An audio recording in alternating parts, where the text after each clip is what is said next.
plenty of people can have sex and not have erotic energy present. I'm going to reframe that again and flip it on its head. You can be erotically turned on and not desire to have sex.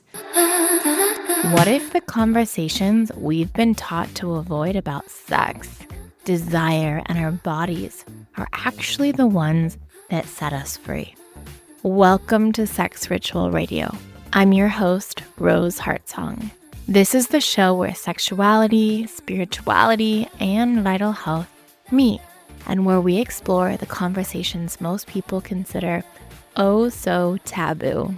Each week, I sit down with fascinating voices exploring intimacy, relationships, healing, and human potential. Let's dive in. This is Sex Ritual Radio with Rose Hartsong, and we talk a lot about the taboo. We talk about sexuality, we talk about spirituality, we talk about holistic healing modalities, and we talk about anything taboo. And the reason I like to talk about that taboo is when I go out into the world and I say, oh, I'm a sex coach, people usually do two things. They either lean in and get really excited and want to tell me all their darkest, dirtiest fantasies. So it's a very interesting experience. Or they shrink and they get uncomfortable and they get scared and they get smaller and they get quiet. And one of the reasons I like to talk about the taboo on this show is I like to normalize conversations that aren't spoken about out in the public. I am not saying you should do any of the things that I say to do on the show. Go to a sex party or be polyamorous. I'm just showing behind the scenes of that reality. Hey, sex parties exist. If you would like to try it, this is what it's like. Or, hey, polyamory exists. If you like to try it, this is people who are experts in that field. And I bring them on. We talk about all sorts of different things. And this is what that show's about. So I was realizing sometimes I dive deep into the taboo right away. So I'm going to explain that a little bit more at the beginning of my shows these days. And today I am in here all by my lonesome self. Actually, I love having guests and I love solo episodes as well. And so today I just want to say I work with a lot of clients in intimacy and sex, and we explore taboo things like BDSM and Tantra and intentional sexuality. And there's been a pattern that's been dramatically showing its face lately. And that pattern has been masculine and feminine dynamics. And there's a lot of people out there talking about this. Don't get me wrong. There are polarity coaches. It's called polarity, right? When there's an opposites. Polarity is opposites. So there's one charge and another charge. Think about battery, right? When you look in your car or just in any battery, there's a positive and negative charge. And that creates polarity, and that polarity creates spark. And so there's a lot of intimacy coaches out there talking about polarity, and something that I've noticed is that they say, oh, if you're a man, you need to be more masculine. Or, oh, if you're a woman, you need to be more feminine. You need to be more soft. And I think that's great. And I feel like there's aspects missing. And so one of the things that I do in my coaching with all my clients is I don't say, hey, this is right or this is wrong or this is good or this is bad. I ask, is it working or is it not working? And so when I look at the polarity aspects in the feminine and the masculine, that is necessary. I do deeply believe that polarity is required for erotic spark, for passion and play in the bedroom. And when that dissolves and people get bored and dry and dull and not excited, it's because two people are one charge, right? There's two people who are being masculine, two people who are being feminine in the relationship dynamic.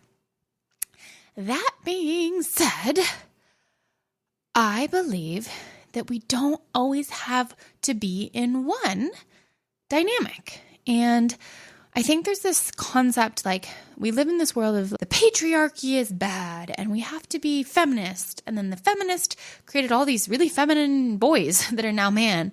And so there's all these different elements of the masculine and feminine wounds. And there's also the empowered masculine and feminine. And I think we aren't separating the two. So what we're going to talk about today is the masculine and feminine energies. We're going to talk about the wounded versions of both of them because they're very common in our reality, in the world and society today. And then we're going to talk about the embodied or healthy or powerful versions of both. And then what erotic life force is underneath it. And then we're going to also talk about the spectrums of masculine and femininity, because there are spectrums, and some spectrums are healthy, some spectrums are toxic, right? Or wounded. I'm going to interchange the word wounded and toxic with each other. Let me grab some water. Oh. And then we're also going to talk about what actually polarity does to the charge in your body, in your relationships, and in your life. So get out your notebook if you desire to take some notes. And I want to talk a little bit first about, this is something that's really important, reframing the word erotic. Erotic energy does not equal sexual energy. Okay? Erotic energy does not equal sexual energy. It is your life force. There is a specific energetic feeling between the two. Let me take a sip of water. 1 second. So, the erotic energy is your life force. It's the electricity that is running through your body when you're fully inhabiting yourself, when you're fully present in your vessel. And you feel it in creativity, you feel it in purpose and drive, you feel it how you walk into a room and how people magnetize towards you or don't notice you, or they can feel your energetic pull, right? It's the quality of the type of attention that you give others or receive, and it's aliveness in your relationships. Plenty of people can have sex and not have erotic energy present. Let me say that again. Plenty of people can have sex and not have erotic energy present. I'm going to reframe that again and flip it on its head. You can be erotically turned on and not desire to have sex. You can be erotically activated and not want the act of sex. And they can go both together. It's a frequency and it's energy and it's a feeling. And I was explaining this to the client this week in one of my sessions, and I did something so incredibly simple. I just breathed. I breathed, first off. That's incredibly simple and very erotic is breath. And all I did is take my fingertips and just slightly trace them along my arm. And I did it very intentionally, very slowly, very slow, like incredibly slow, with a lot of breath. And I slowed down. When I was going too fast, I slowed down. And the whole texture, me touching my bare arm with clothing on and not doing any sort of erotic dance or foreplay or anything like that, but literally just taking the two fingers on my skin and stroking my skin towards my shoulder. Like, how many times do you rub your own arm, right? So it's not a sexual act, but it was extremely erotic. And the erotic energy that was present in the room, it shifted the texture of the room. The whole room kind of turned into this velvet feeling. And one of my clients, who happens to be in a male body and is a man, got very emotional from that experience. There was a lot of feelings that came up through the experience of witnessing me. And it wasn't this desire. There wasn't an erotic yearning for me from that experience. It was just this awe and beauty. And so I think that then we started, which I'm not even going to go into, we can a little bit later, but we started to explain the difference between the male gaze, and is the male gaze coming from a place of taking or devotion or just witnessing. And that is the nuanced behavior in the masculine. And then the feminine is dropping into that erotic expression, which has to feel safe in order to do that. Polarity is what keeps the erotic charge alive. The dynamic tension between the masculine and feminine energies. Let me say that again. the dynamic tension between the masculine and feminine energies. This is not gender, actually, they're qualities. They're like opposite poles creating electricity, like I said, in the batteries. And they're structure that holds flow and stillness that holds movement. So when polarity collapses in your life in general, erotic charge collapses. And what does a polarity collapse look like, right? I hear it all the time. I have a very interesting job sometimes. I got myself on the internet and I call myself a sex, love, and intimacy coach. And a lot of men have an idea of what that is. And then they contact me and they want me to coach them on how to self-pleasure themselves with my coaching. And the question I always ask, which there's a part of me that's freaking triggered by that and annoyed. That is what they think an intimacy coach is. And I'm going to take a deep breath because that's not the point of the show. But the question I always ask is, are you in a relationship? And they always say, I am in a sexless marriage. I don't know why their first desire is to go find somebody on the internet that teaches them how to touch themselves better, because I feel like you can figure that out on your own. And my question always is, hey, I'm interested in working with you and your partner to talk about this to create the erotic charge back in the relationship. Because what usually happens in a relationship is two people lose that charge. And they become partners. They're partners who become roommates. They just stop doing it, really. They're efficient. They co-inhabit space together. But they're very disconnected from true intimacy. So this is what the polarity collapse looks like. Women have a tendency to micromanage every domain, and they're very exhausted and then deeply unmet. And then men are not physically present. They're not in their bodies, they're in their heads, they're emotionally unavailable, and nobody really has this language for it. They're just disconnected, and there's no erotic charge. There's probably a trust issue, and this is very common. I hear this every week with different people. It's the same formula. And then these couples come to me and they're like, this is our life. And I'm like, you're the same as everybody else. You just don't talk about it with everybody else. So here I am on the radio letting you know that if you're not having sex in your marriage, it's very common and very normal and doesn't seem to be working, in my opinion. So that's why I'm here doing what I do to help inspire a shift in that. And a lot of times polarity collapses. When polarity collapses, a person is performing desire or performing pleasure. They're not actually embodied in it. A woman will be performing softness. A man will be performing strength, but they actually have no idea how to feel in that space. And so let's go into the 4 energies. So I'm going to start with the wounded masculine. The wounded masculine is so beautifully magnetized in our world right now. That is very there. We have a lot of evilness in the wounded masculine. There is evil very much on the news and the media and the internet. I don't want to go as extreme on this show. A lot of times in examples, I'll go extremes. There's a lot of extremes right now with the wounded masculine. Let's just be real. It is intense. And also, I want to talk about the nuances, because a lot of people will be like, I'm not doing that, what's on the media or the news, so I'm not in the wounded masculine or the toxic masculine. You can I'm going to interlace them or interchange them throughout the show. They don't have they're not shown as evil a lot of the times.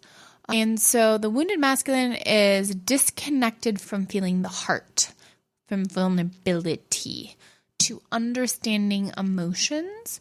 They usually show up in men, the wounded masculine.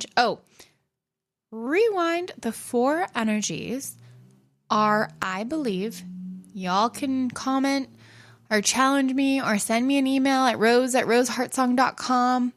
Reach out to me on Instagram on roseheartsong. You guys can challenge me on this. I believe every single human being on the planet has all four of the energies: the wounded masculine, the wounded feminine, the healthy embodied masculine, and the embodied feminine. I believe we have all of them. And I believe that is one of the reasons why there's this huge movement of people wanting to be called they, the trans movement, and so forth, is we're starting to have this understanding of an awakening. I am not saying this is gender related. This is an energy that is present in every single person, I believe, on the planet. Some of them go to the gym more often, and some of them haven't seen the gym in your whole life, aka you're not using it or practicing it. And I believe that we have every single one of them within us. So we all got it, right?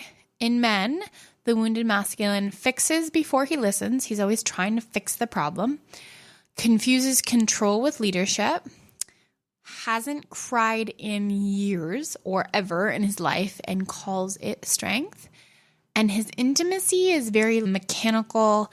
He kind of wants to just get off, and once he does, he's like drained and disconnected and never feels fully satisfied. In women, she does everything. She is the man that she needed. She manages everything. She resents everyone for not stepping up. And then she can't remember the last time she felt held. A lot of times the wounded masculine feels very lonely. There is an epidemic of the masculine feeling lonely right now in the world. And I think it's because a lot of men are wounded. A lot of humans are wounded in the wounded masculine. There has been sealed off, the wounded masculine seals off the perspective of receptivity. So the wounded masculine has no ability to receive. So this is a woman who a guy wants to take her on a date and she gets mad when he opens the door. Or he tries to carry something for her and she gets irritated or mad that he tries to pull up the chair. That's a wounded masculine energy or toxic masculine energy. And feminine, this is also comes a lot as control in relationships. Like the wounded feminine or wounded masculine would be like, oh, if you do A, B, and C, you're not allowed to do A, B, and C. You can't do that.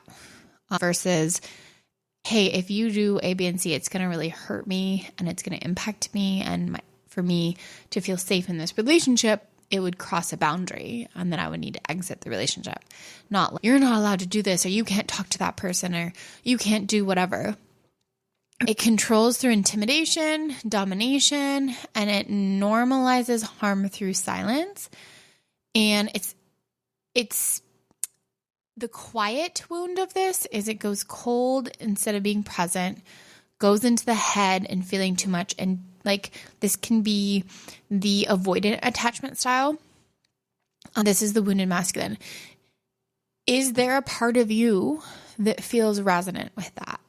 Definitely feel that within myself in moments where I'm too afraid to ask for help. I'm too afraid of the vulnerability of what it'll take to ask for support from people.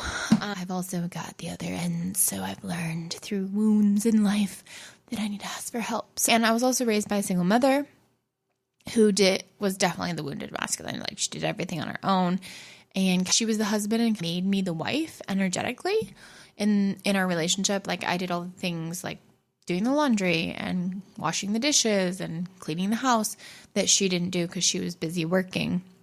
And so then next comes the wounded feminine, which I got from my childhood too. Yay. So the wounded feminine has been pathologized. Women that are told their wounds are their personality, emotions are instability, and their needs are weakness.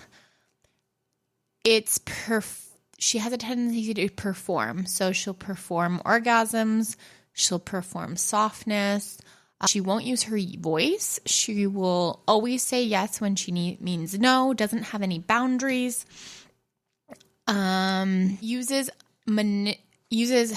emotions and sexuality to manipulate, and disappears into others to avoid being seen, and then also to feel good enough. And A lot of times she can mistake intensity for intimacy. This one I did a lot in my 20s. Oh my gosh. And I see it everywhere around me with the younger women in my life and younger men too.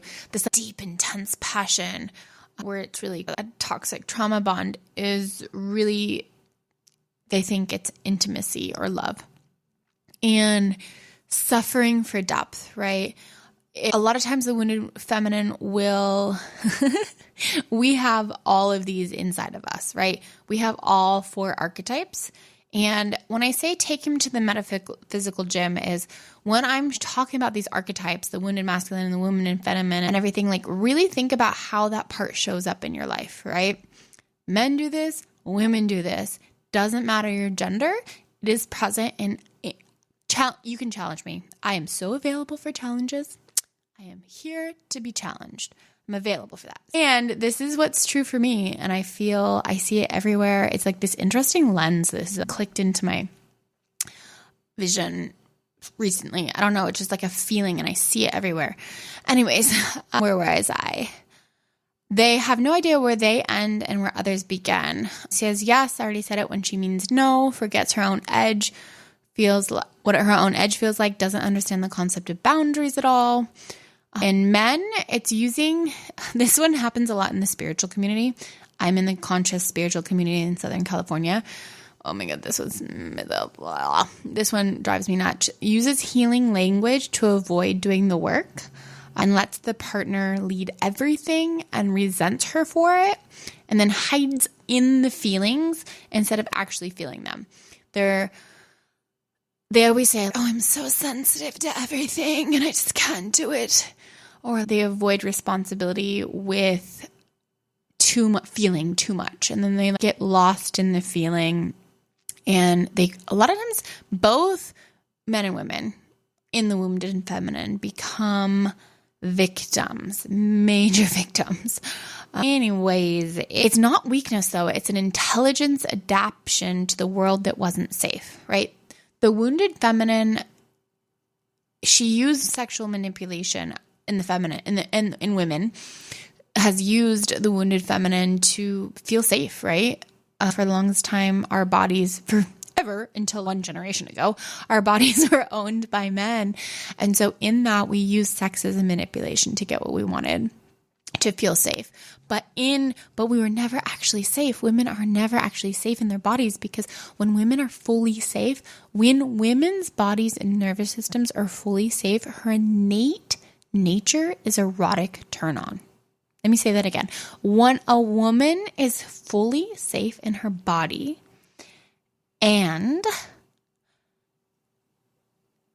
is like her nervous system, safe in her body and her nervous system, she is innately turned on. That is how the body is built for. It's just that we live in a world in which none of the women are safe because we don't feel safe. We've created safety because the wounded masculine is extracting her erotic energy. And I really want to keep going on that, but I want to go into the positive because I really like the positive. So we're going to move on. The embodied masculine. This one, I am really working on this within myself right now. I'm falling deeply in love with my own embodied masculine. The embodied masculine, if you think about the embodied masculine, he is the glass where the water is inside. So if you have a glass and then you pour water inside of it, it holds it, right? But it's not compressing the water, it's just holding the water. As I say that one, drink some water.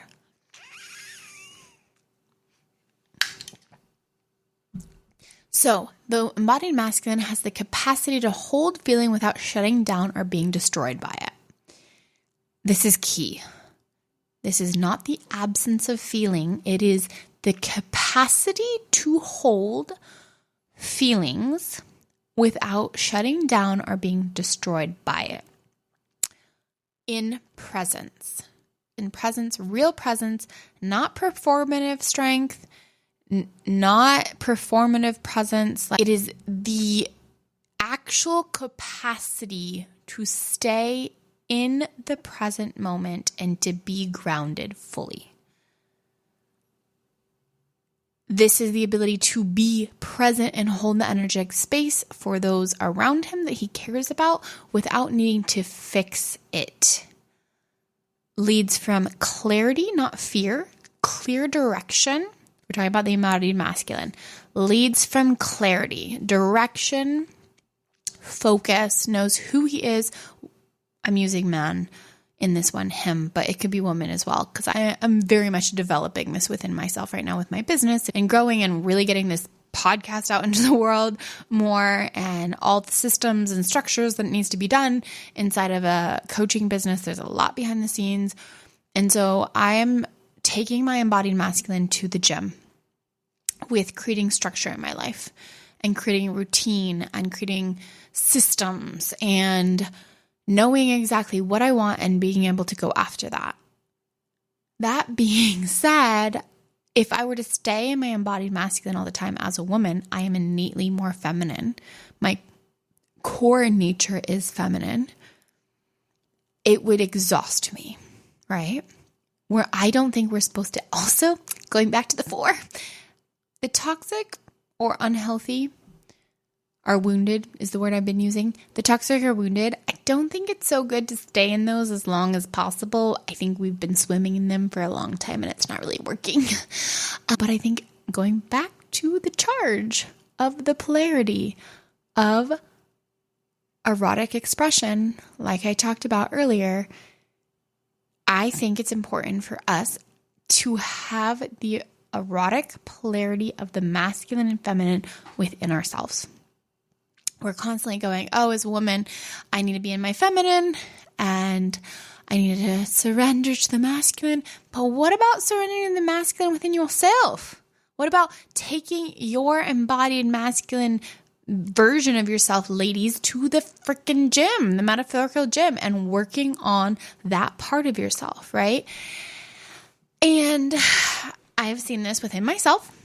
I'm going to take responsibility, and also the community that I'm in, where it becomes like a pendulum, where you can go from one end, all the way into the embodied masculine and just stay there for a while, and then swing all the way back into the feminine, and then swing back into the masculine.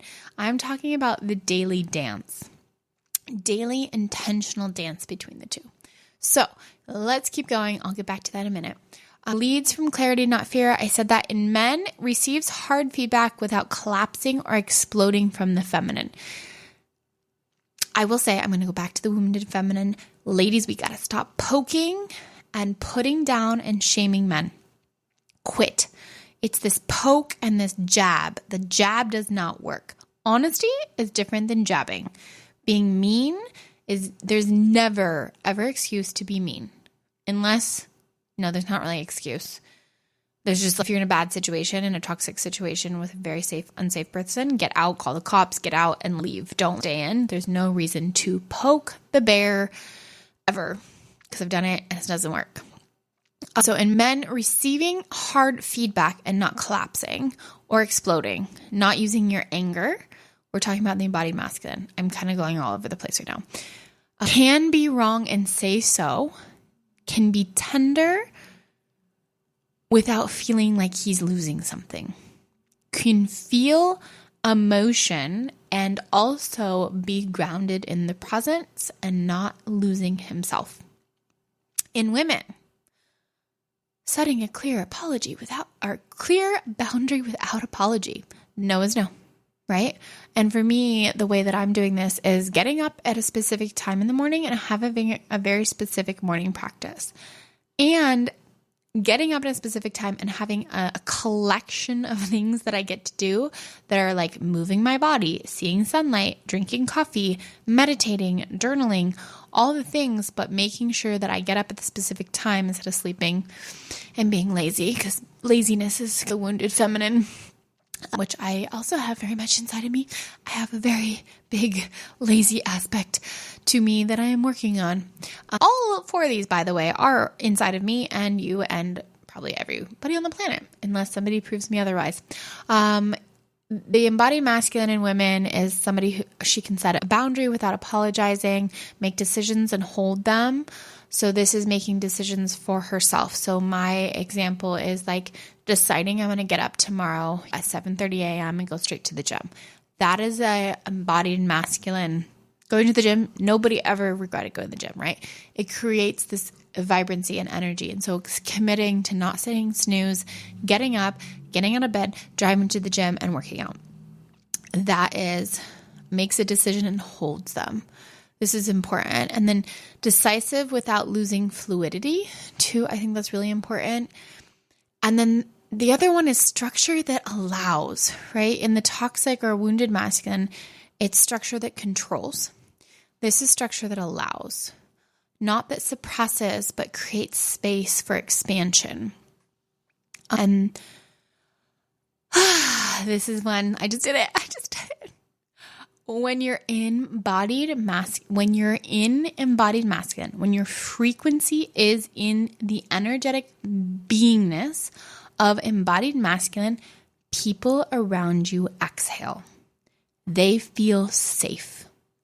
I get this all the time. It's my favorite compliment ever. I love this one is you just feel safe. I don't know why I'm sharing this with you right now. You feel safe. I feel like I can share this with you.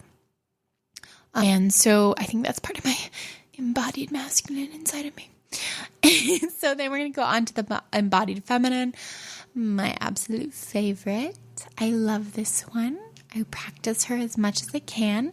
I resist practicing her too. She's not easy all the time to practice. And I love it when I do it, when I give it to myself. And I do practice her like every day. So she is soft, but not as passive soft. Not receptivity, how do I explain this?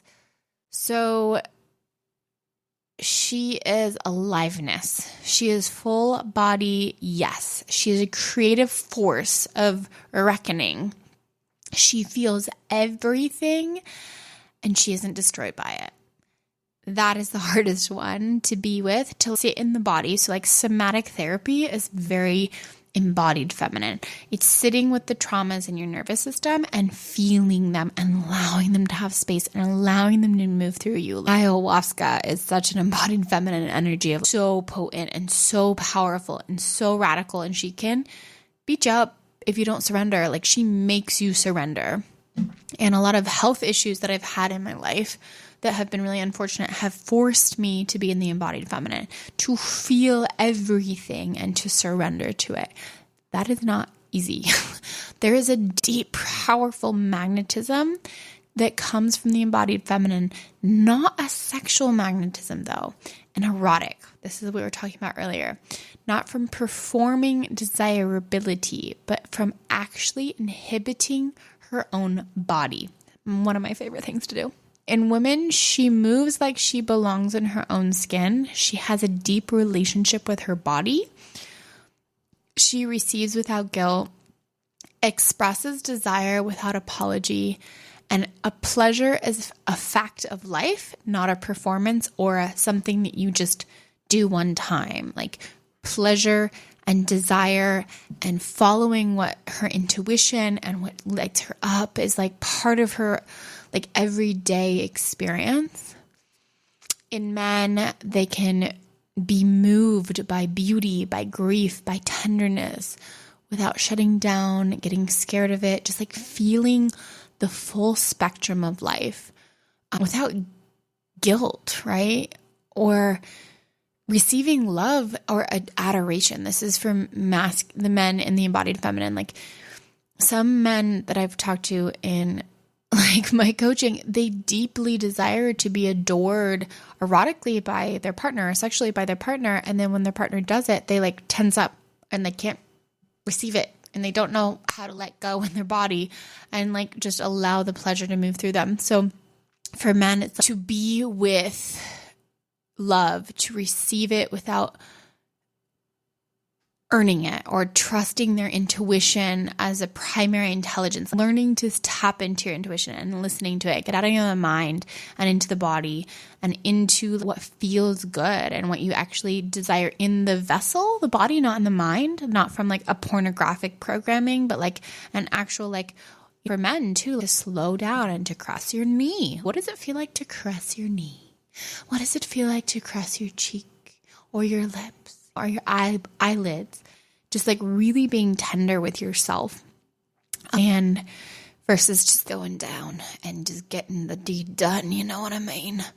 So when you're in embodied feminine, so when a woman is in her embodied feminine, I'm not sure if this is so true for masculine. I'll have to going to a festival called High Vibe soon, and a lot of the men at that festival are actually very much in their embodied feminine, probably more than any other group of people I've ever seen. So I'm going to sit with this one and feel into this. But when the embodied feminine in women is anchored into her nervous system, the whole room becomes alive. It's like it's activated.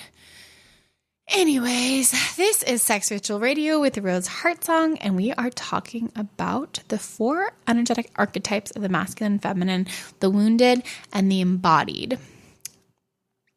And I'm grateful you're here. This is KXFM, Laguna's Community Radio, and I'm having a good time chatting with y'all tonight in the new studio. So, where did it all start? Where did this wound start, y'all? Where did we get this wound from? You were not born into your wound. You were shaped into it. At some point in your life, you got a clear message. These parts of you are safe and these parts are not. Examples. A little boy who cries when he's a little boy and was told that his weakness, that little boys don't cry. So he shut that part of himself off, stopped feeling, and he is now emotionally numb and disassociated and unavailable because little boys don't cry, right? We live in that society. We're swimming in that societal programming for a while now.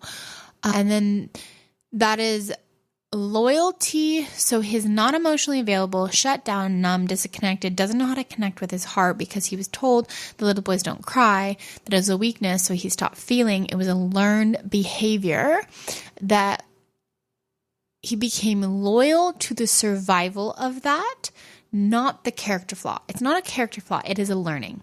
You can unlearn.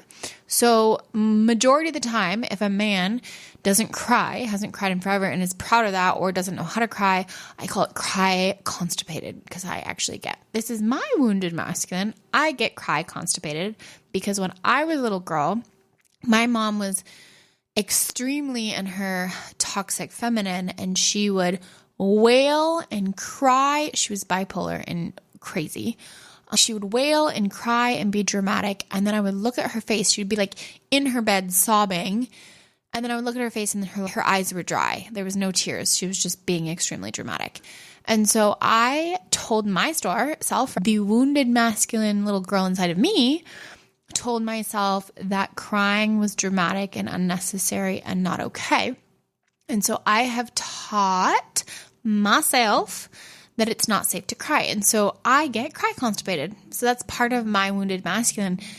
I love to cry. It's the best. It's such a release. It's such a surrender. Oh, I love it. And there's specific types of cry, right? There's a wounded feminine, like my mom going to that drama story, or the embodied feminine, like fully feeling all of it, like feeling the emotions moving through your body.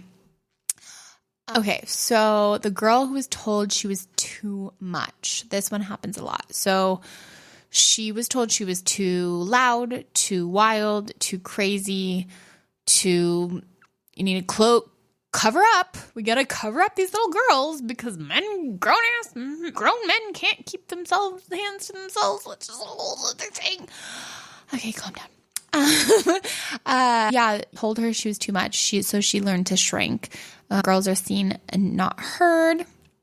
She is people pleases in that, and that creates a clever adaptogen to being punished for taking up space.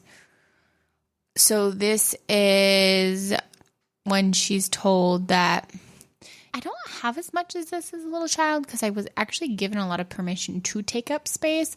But I think maybe I did do this when my mom was taking up more space than me. I don't know. I'll have to look into that one within my own psyche with my therapist on a Wednesday. That's an interesting one because I do have really healthy boundaries in my life. But oh my gosh, I'm having therapy with you guys right now. My mom trained me to be her slave. She was a single mother. She had me do everything for her. I'll get her water and get her this and get her that and get her to do this and do that and do this. And I was like basically her assistant slave that did everything for her. So that's my wounded feminine. And and if I said no, she would throw a temper tantrum and scream at me. So it was easier just to do it. So I learned that I've retrained myself actually really well with this one. I'm very proud of that. If people yell and scream at me, it's easier to say yes than it is to say no because they might continue screaming. And then if I say yes, then they'll shut up. It is what it is. So these are how we learn these patterns. So what is your pattern that you learned to go into the wounded masculine and the feminine? I bet you have both in one way or another. So another one is a hyper competent mother. My mom was this totally. Softness never felt safe and now manages everything alone. Y'all, I was really wishing a man was in my house last night. I messed up my toilet and I was like thinking about this and I fixed my toilet all by myself. So I was having this whole conversation about this concept because I just launched a new program, by the way, today on my website called Charged. We're going to go 5 days into this deeper than we are now. There's going to be 5 30-minute sessions on Zoom, and you can go to roseheartsong.com/charged to learn more about that. Anyways, I was thinking, I've been like in this formula that I'm creating right now. I was just sitting there fixing my toilet, just being like, this is the wounded masculine. But I also didn't want to hurt myself going to the bathroom, and I didn't have anyone to call because it was late at night. And then I was proud of myself at the same time that I was capable of fixing my own toilet, right? I had that ability. And so that was like the empowered and the embodied masculine and the toxic masculine were like having a fight within themselves. So as you learn these, you kind of like see them within yourself and then, oh, interesting. Oh, hi, there you are. Good to see ya. But it makes it so that you don't take it so personally. It's kind of taking it outside and having these archetypes be like, okay, what am I going to choose right now, right? So the wound was never you. The wound is never you.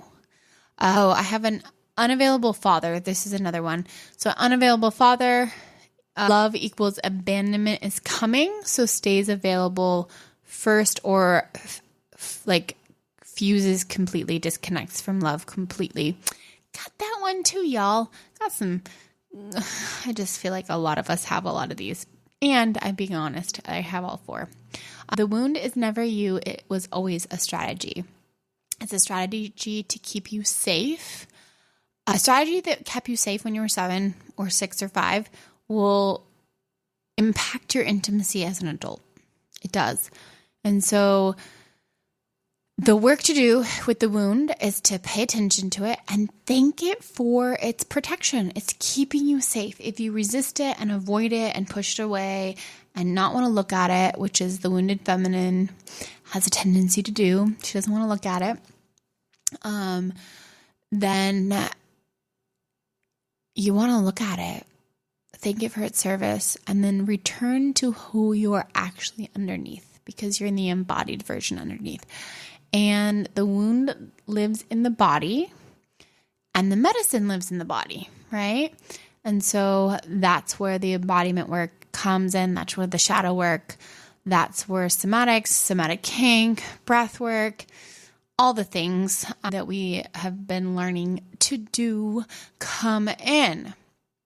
Oh my goodness, I actually went a lot longer than I thought. We only have a few more minutes. So what should I do?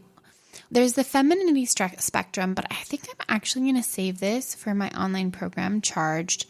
Come on in.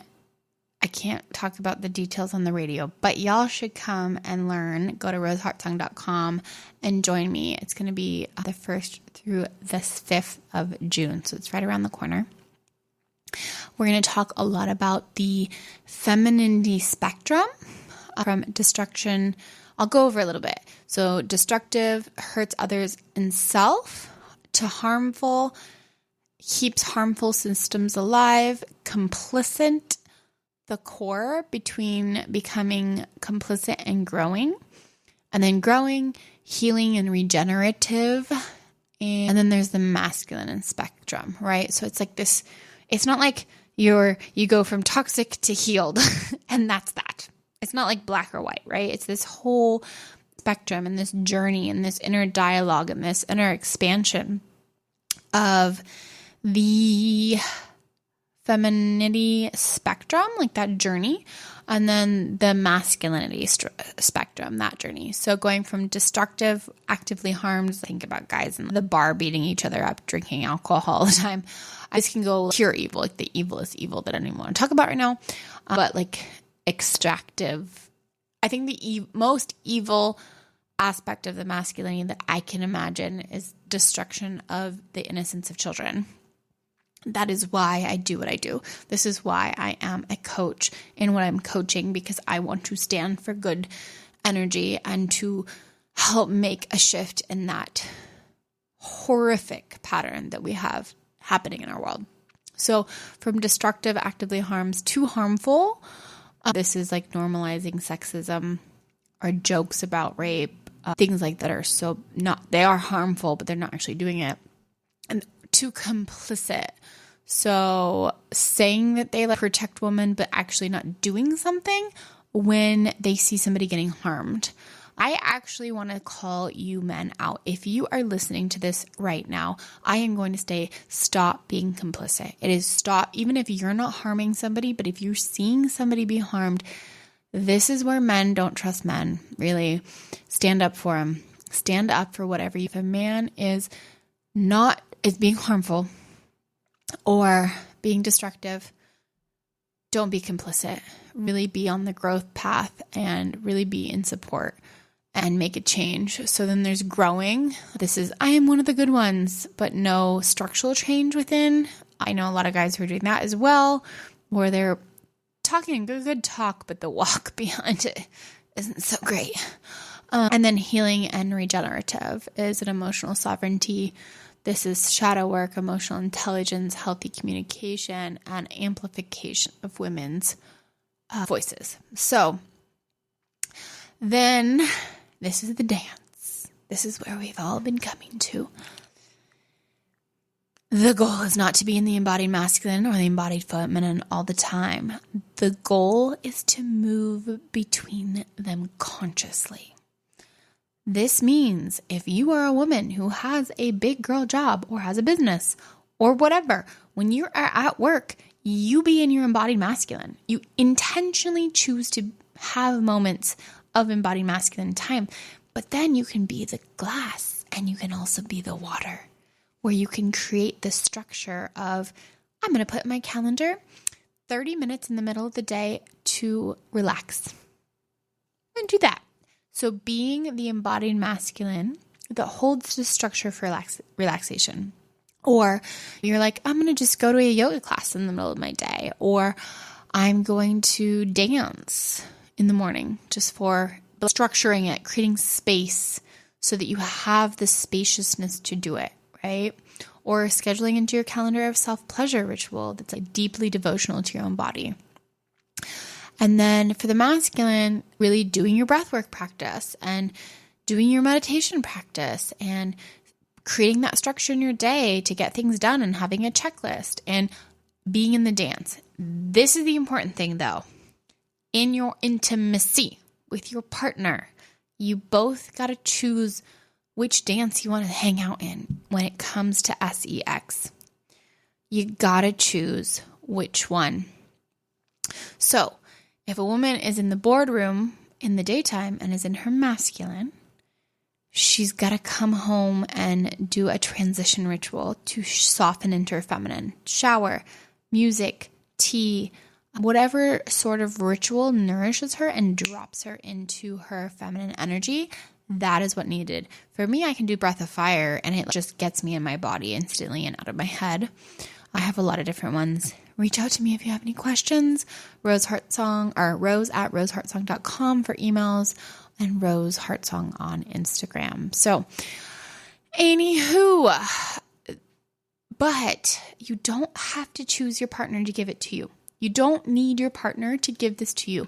You can give yourself this polarity practice.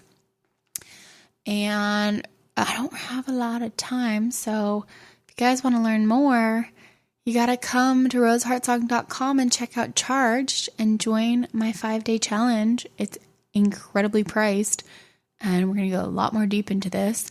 And you'll have lots of practices to embody it and get out of the head and into the body, which is embodiment. Out of the head into the body, into the feeling, into the vessel, experiencing it as it's happening, not in the idea of it. So question, which energy are you actively in most of the time right now? Share that with me. Please let me know. I'd love to know. And which one do you want to be in? Or which one do you want to be operating from a consistent perspective? And when did you first learn to live here? When did you start this? And what was like an age or an image or feeling?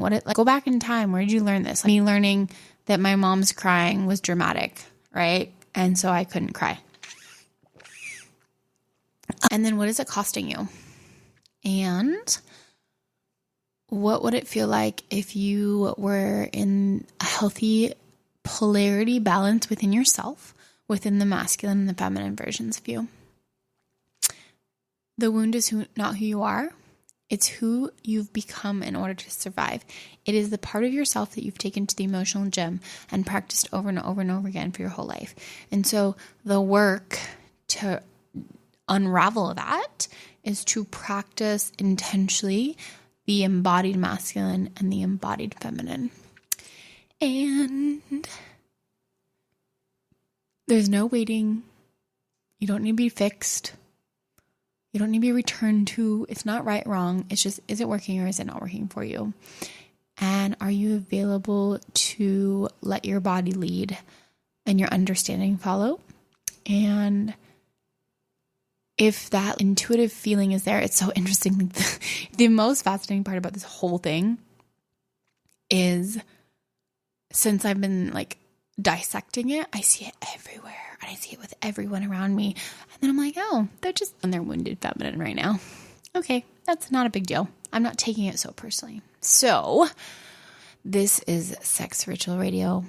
This is Rose Heartsong. And I'm so grateful to be here with y'all. And thank you for listening in. Thank you for listening to the podcast. Thank you for listening from all over the world. Thank you for being here. I'm so grateful. And I hope y'all have a really beautiful night. I'm going to be real with you. I am so over sex being a taboo topic that we talk about. I am ready for conscious sexuality, spiritual sexuality to be a conversation in the room. I have been in so many rooms full of people. I share that I'm a sex coach and people get awkward and shrink and get small around me. And I am so ready for that to be done. And it starts with you. In order to make this conversation bigger, this podcast gets to grow. In 2026, I am committed to impacting 100,000 people's lives with this, and I need your help. So would you please subscribe, leave a comment, share it on your Instagram story, or text it to a friend? It would mean the world to me, and I will see you next week.